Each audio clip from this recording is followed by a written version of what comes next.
दोस्तों, भारत में ऐसे कई खजाने हैं जिनकी तलाश करनी अभी भी बाकी है। वैसे तो इस लापता खजाने की खोज कई बार की गई, लेकिन ये खजाने आज तक किसी के हाथ नहीं लगे। शायद इसी वजह से आज तक इस खजाने को ढूंढने की कोशिश की गई, लेकिन सभी असफल रहे हैं। तो आइए जानते हैं ऐसे खजाने के बारे में। नंबर 1, चार मीनार सुरंग का खजाना। ऐतिहासिक गोलकुंडा का किला और चार मीनार के बीच 15 फीट चौड़ी और 30 फीट ऊंची भूमिगत सुरंग है। इस सुरंग का निर्माण सुल्तान कुली कुतुब शाह ने करवाया था। माना जाता है कि शाही परिवार द्वारा अपने खजाने को छुपाने के लिए इस सुरंग का निर्माण करवाया गया था। यहीं पर ही सुल्तान कुतुब शाह ने अपना शाही खजाना रखवाया था। वैसे तो इस सुरंग को बनाने का मकसद मुश्किल समय में किले से चार मीनार तक पहुंचना था, परंतु बाद में यहाँ गुप्त तहखाने बनवाए गए और सोने चांदी के सिक्कों सहित बहुमूल्य रत्न, हीरे, जवाहरात आदि जमा किए गए। निजाम मीर ओस्मान अली ने 1936 में यह खजाना निकालने के लिए नक्शा बनाया था, लेकिन खुदाई नहीं की गई। अगर आज इस खजाने की फिर से खोजबीन की जाए तो शायद यह खजाना भारत को मिल सकता है। माना जाता है कि इस सुरंग में ही सुल्तान कुतुब शाह का खजाना मौजूद है। नंबर 2,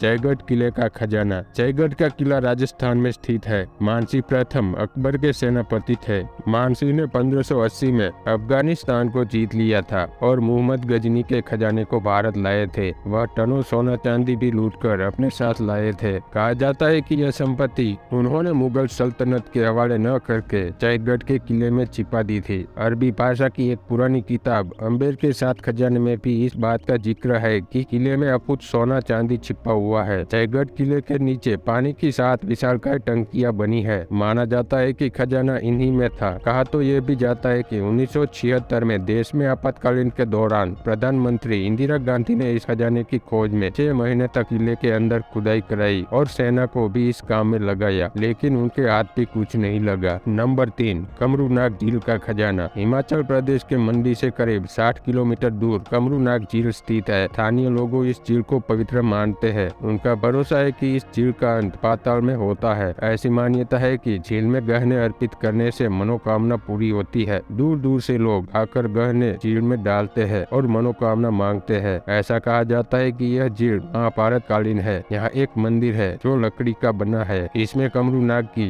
एक पुरानी मूर्ति भी रखी है। सदियों से इस झील में गहने और रुपये आदि चढ़ाने की परंपरा चली आ रही है। यह तो साफ है कि झील की तलहटी में खजाना जमा है, लेकिन कितना है ये कोई नहीं जानता। नंबर 4, नादिर शाह का खजाना। नादिर शाह सन 1736 में ईरान का शासक हुआ करता था। 1739 में उसने 50,000 सैनिकों के साथ दिल्ली पर हमला किया। इस आक्रमण में दिल्ली में बहुत ज्यादा लोगों को मारा और काफी लूट मचाई। जब नादिर शाह दिल्ली को लूटकर वापस जा रहा था तो उनके ही तंबू में उनके सैनिकों ने ही उनकी हत्या कर दी। नादिर शाह के मरने के बाद यह खजाना अहमद शाह दुर्रानी के हक में चला गया। बाद में कुछ समय बाद अहमद शाह दुर्रानी की किसी बीमारी के कारण मौत हो गई। कहा जाता है कि उसने वह खजाना मरने से पहले कहीं छुपा दिया था। इस खजाने के अंदर बहुत सारा कीमती सामान, बहुत सोना और चांदी के जवाहरात थे, जिसका आज तक किसी को कोई पता नहीं है। नंबर 5, मीर उस्मान अली का खजाना। मीर उस्मान अली खान अपने समय के बहुत ही अमीर आदमी हुआ करता था। वह हैदराबाद के निजाम हुआ करता था। उस समय वह इतने बड़े राज्य पर शासन करता था कि वह इंग्लैंड के बराबर था। टाइम मैगजीन ने 1937 में उनको दुनिया का सबसे अमीर आदमी बताया था। वह हैदराबाद में किंग कोठी पैलेस में रहता था। उसे अपने रहने के लिए बहुत समय पहले बनवाया था। वह अपना सारा खजाना, सारी धन दौलत उसी के नीचे अंडरग्राउंड कमरे में या तहखाने में रखता था। जब 1933 में हैदराबाद भारत का हिस्सा बना तो भारत सरकार ने उसका कुछ खजाना तो हासिल किया, पर कुछ खजाने का आज तक नहीं पता चला है। कहा जाता है कि उनका खजाना इतना विशाल था कि आज के समय में उनकी कीमत करीब $33 बिलियन होगी।